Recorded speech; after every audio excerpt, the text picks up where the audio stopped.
most of us are sort of living what Jesus talked about when he said to be in the world, but not of the world. And so all of us here in this room know in our hearts that we are on a path that can't be stopped. And it's a very powerful force within us. And it motivates us not only to come to things like this, but to behave in new ways and to break out of old paradigms. We also know that there is something more to this life that we are here experiencing other than just being a part of the system, and we are going to have a deeper, richer experience of life. And so, knowing that there is a deeper and a richer experience of life available to us fringe dwellers who are sort of in the world, but we're not of the world, we know this is not home. This is not our home. We know it. We know that we are not human beings having a spiritual experience, but that it's the other way around. That we are all spiritual beings having a human experience. We know this.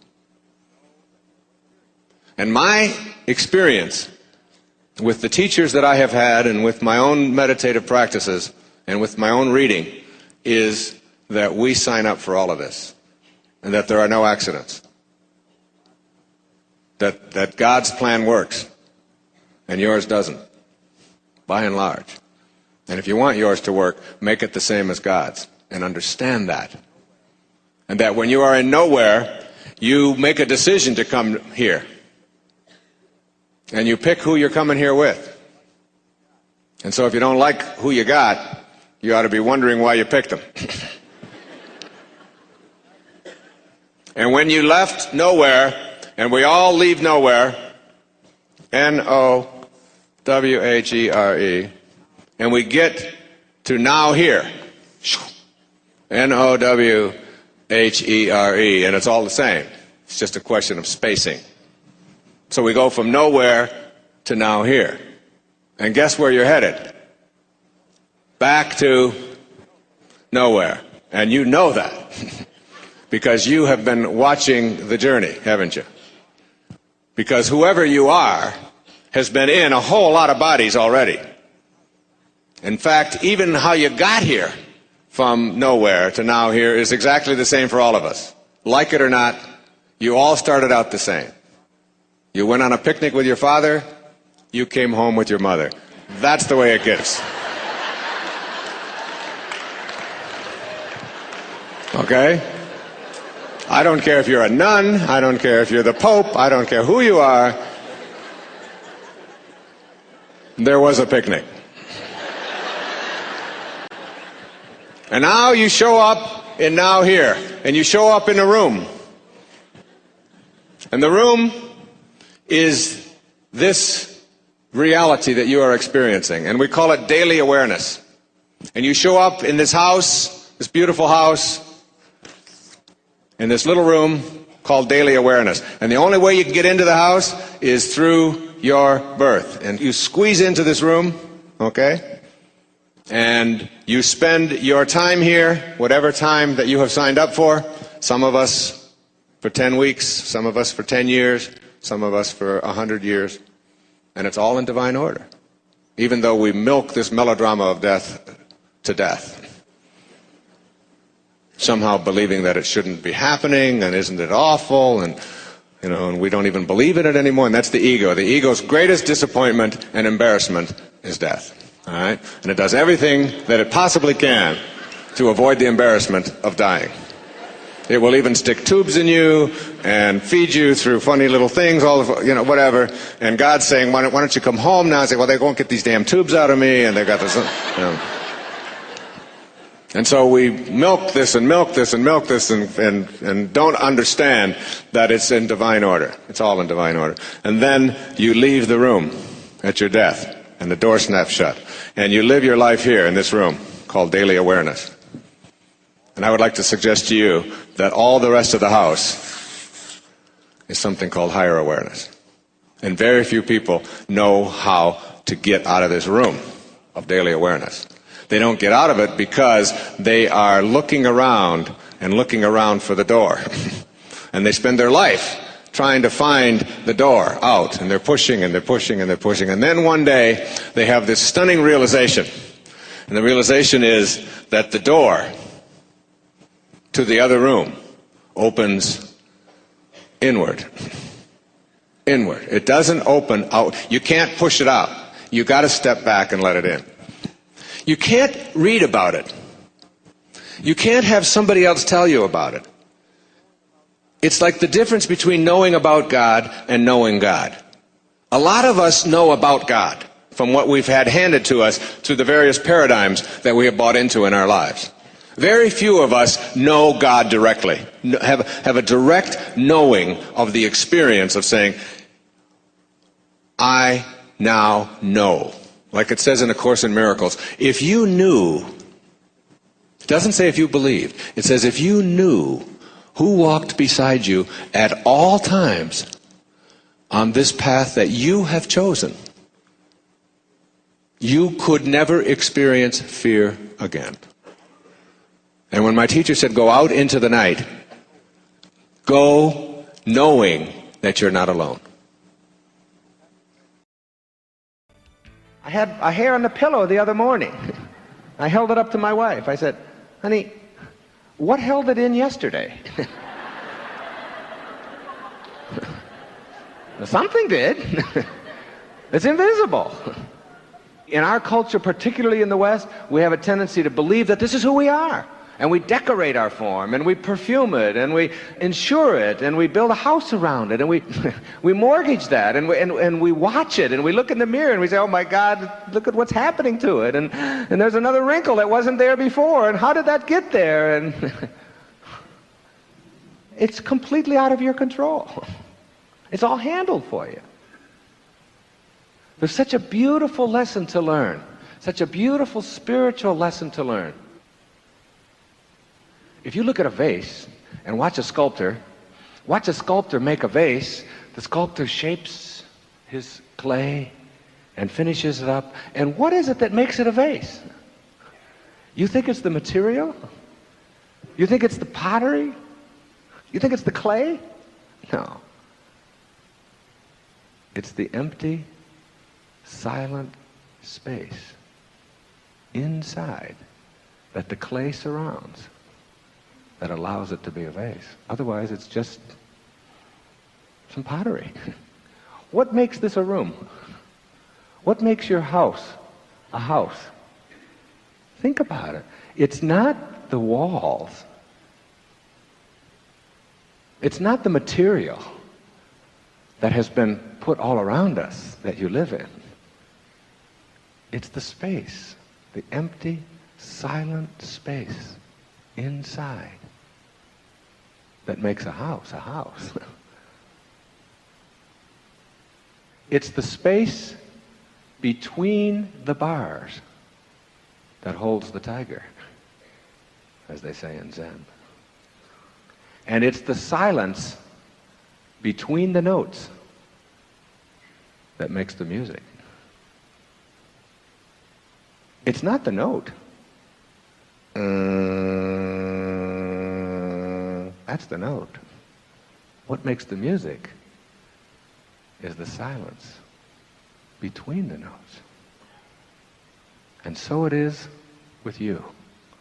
Robert Frost put it this way, more beautifully than I could ever say it. We all sit around in a circle and suppose, while the secret sits in the center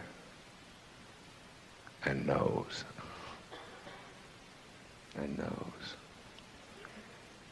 You must come in contact with that empty, silent space that is within, not the form that encapsulates it.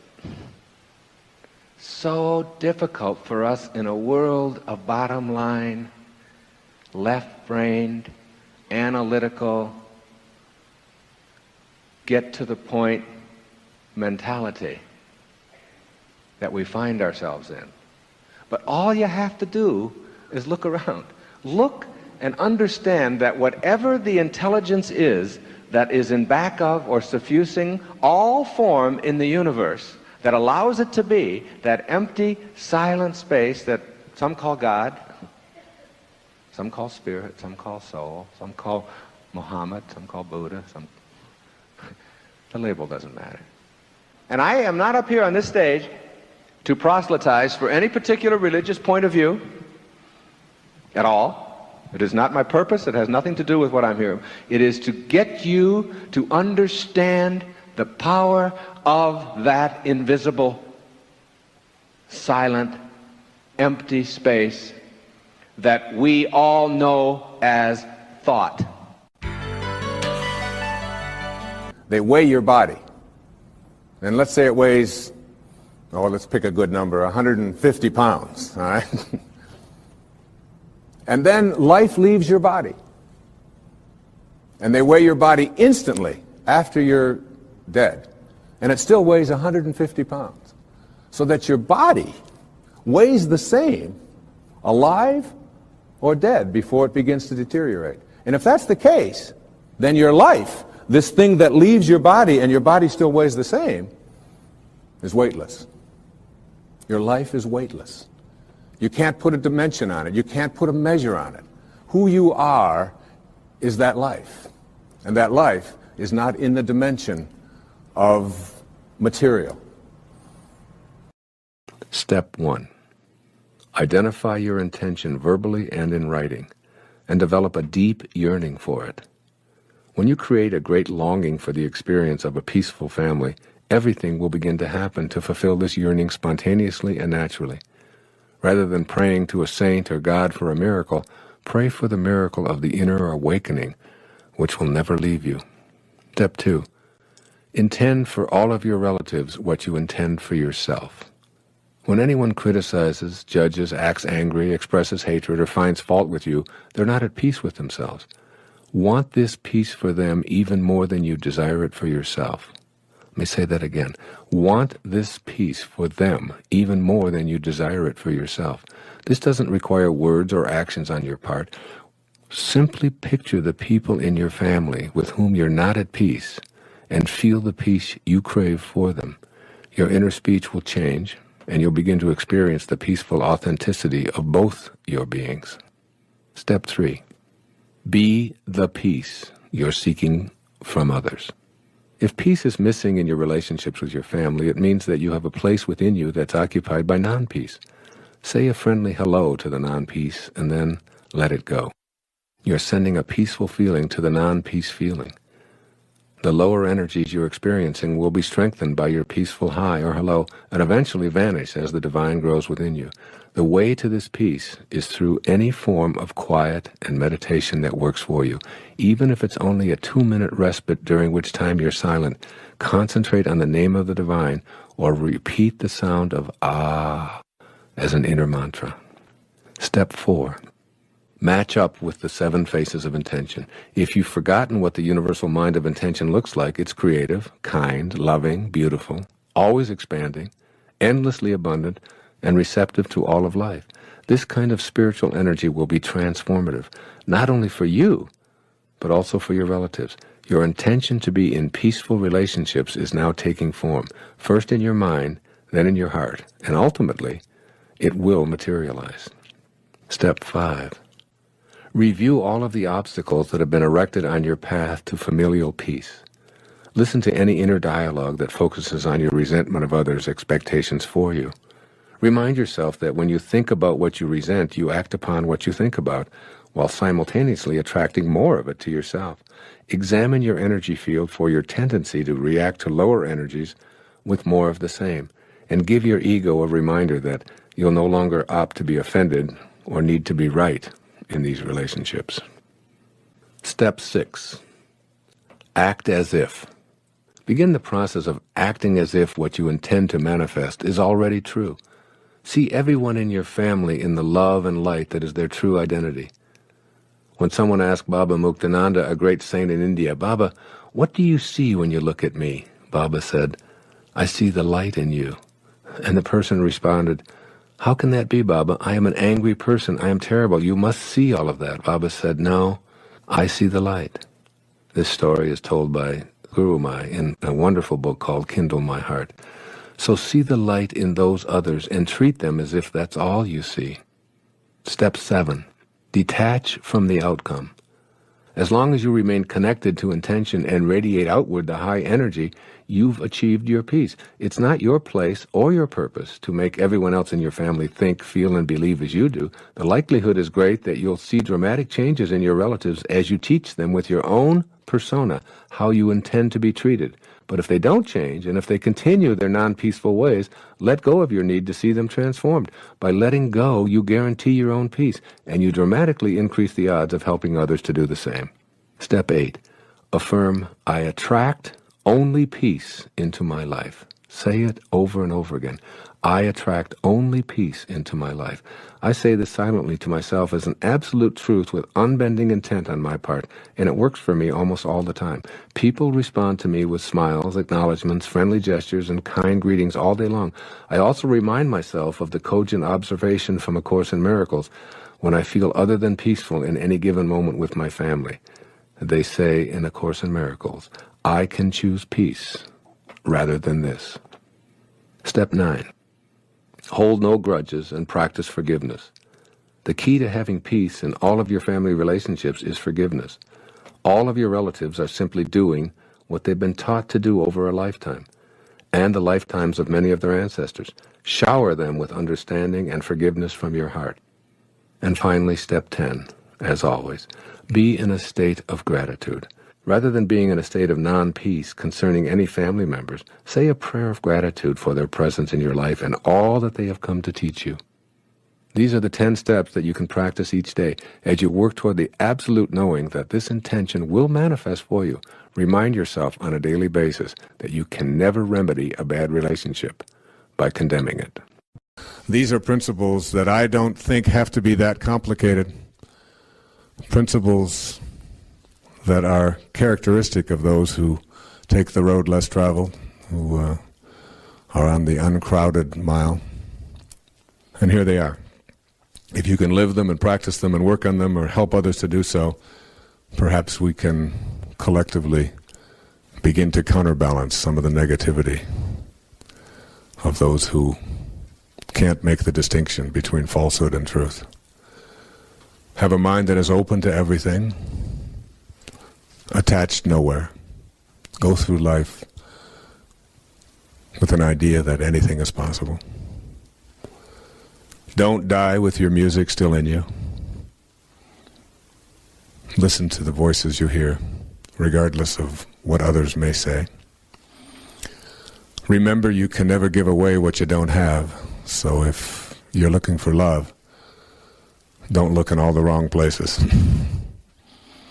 Look inside, give it away, and you'll attract it into your life.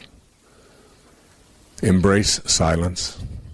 Know that God's one and only voice is silent, and all of your creativity and all that you are destined to be able to do here when you showed up with this heroic mission is in the void.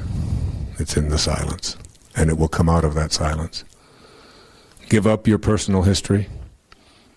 Don't be attached to all that has happened in the past. It's just a wake. It's just a trail that is left behind.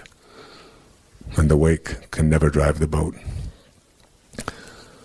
Remind yourself always that whatever problems you have, you can't solve them with the same mind that created it. Rewrite your agreement with reality. Make anything up your possibility. Rid yourself of all of those resentments that you justify. There are no justifiable resentments. They will all destroy you. Treat yourself as if you already were what you would really like to become. Act it out. See yourself as having abundance. See yourself as being healthy. See yourself as being happy. See yourself playing that trumpet, and you won't be able to do anything else. Treasure your divinity. God doesn't make any junk. And finally, remind yourself that to be wise is to avoid all thoughts which weaken you. And every thought you have does one or the other, will either weaken or strengthen you. I think of those who don't recognize this great power, this force that is in everything and everyone, that opens the flowers and allows the butterflies to flap their wings, and who thinks it's all some great big accident. I love this story of the Buddha. And the Buddha is traveling, and everywhere he travels, he encounters criticism and hate and disrespect from all of these people who have done nothing but choose to see if they can bring him down. And always he responds with peace. Always he responds with love. And after 3 or 4 days of seeing these people continuously harassing him and ridiculing him and finding fault with him and being ugly and so on, his devotees say, how can you do that? After 3 days of nothing but receiving that kind of energy, you still always have love. And the Buddha answered this question with a question. He said, if someone offers you a gift and you do not accept that gift, to whom does the gift belong? And what he's saying is, if someone offers you a gift of their negativity, of their lower energy, of their criticism, of their hatred or whatever, and you simply don't accept it, who owns it? And if they own it and it's theirs, why would you allow yourself to be upset, depressed, stressed, hurt by something that is owned elsewhere? That's all you have to remind yourself of. And you'd be surprised. You know, it's a good thing to work on. It's a good thing to practice, especially if you have kids, because, boy, they give you so many opportunities to do this, where you can work at seeing if you can change that energy around, if you can make it go from low to high. Just see if you can raise it just ever so slightly. All of you instinctively know how to do it, because you're born with that quality. It's just that we've lost it when we took on the ego. Thank you, and God bless you. Thank you very much. One of the nicest things about the universe is that it pays the highest interest rate of any bank on our planet. The universe gives 20 to 25% interest. If you send out $1,000 worth of love, you get back about $1,300 every time. You get your 1,000 back just to prove that what goes around comes around. And then you get a bonus. And the bonus is there just to remind you, this is the way to behave toward everyone. When you give something out into the universe, you get it back. In the simplest form, if somebody's walking down the street with a scowl on their face and you say, good morning, how are you this morning? Here's a newspaper for you, or whatever it is, and you just say something pleasant and loving and nice, you will see something pleasant and nice come back to you most of the time. If you don't, then that's a test. That's not a, see, I told you it's not right. That's just your test. Most of the time, it will come back to you. A smile, you'll see, and you will feel better. Now, in the simplest form, that's what it is. That even applies to financial things.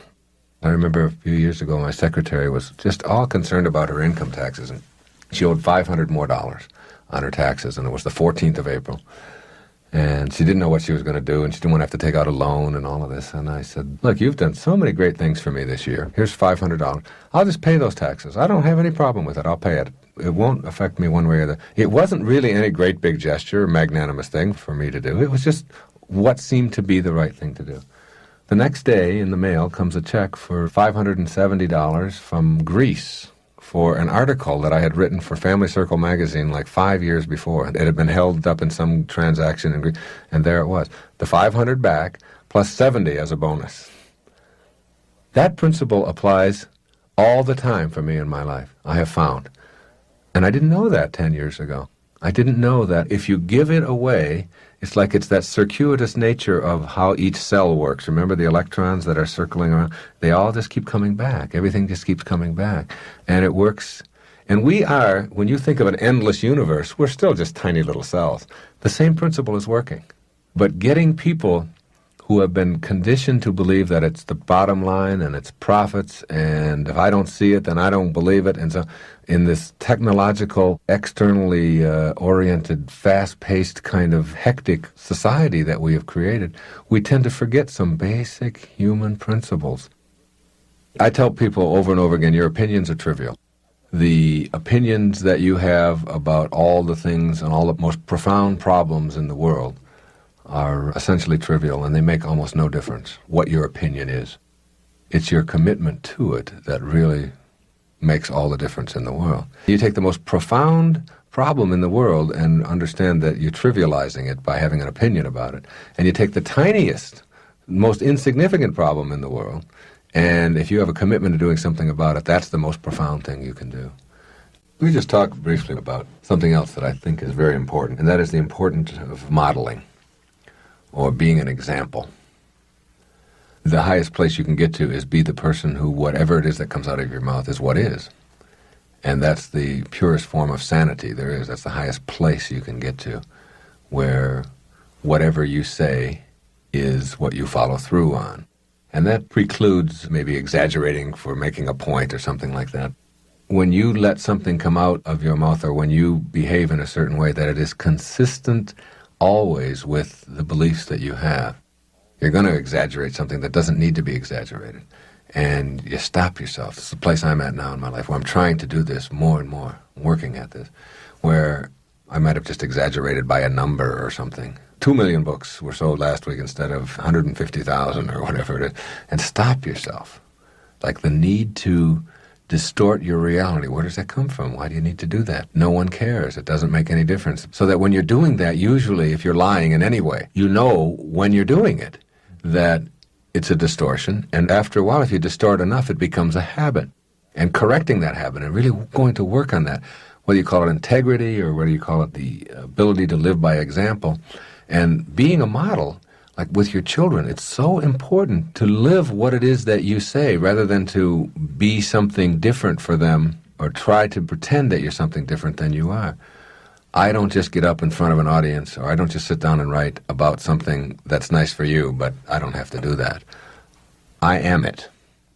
And what I've written in Gifts from Ichus and The Sky's the Limit, particularly in the Raising Children book, is what I am living each day of my life. Getting yourself to that point, that important integrity point, where what comes out of you is exactly what is in the world, and that if you're going to try to be persuasive or be a leader or make a difference in the world, then you do that by modeling, by providing an example up and down the line. And anytime you detract from that example, then you are not being authentic. And being authentic is a part of being enlightened, and it's very important to have that concept down cold. You can't be cheating on your income tax and punishing your children for being dishonest and be an authentic, enlightened person at the same time. You can't be blowing cigarettes in their face and telling them about the evils of addiction and be an enlightened, authentic person.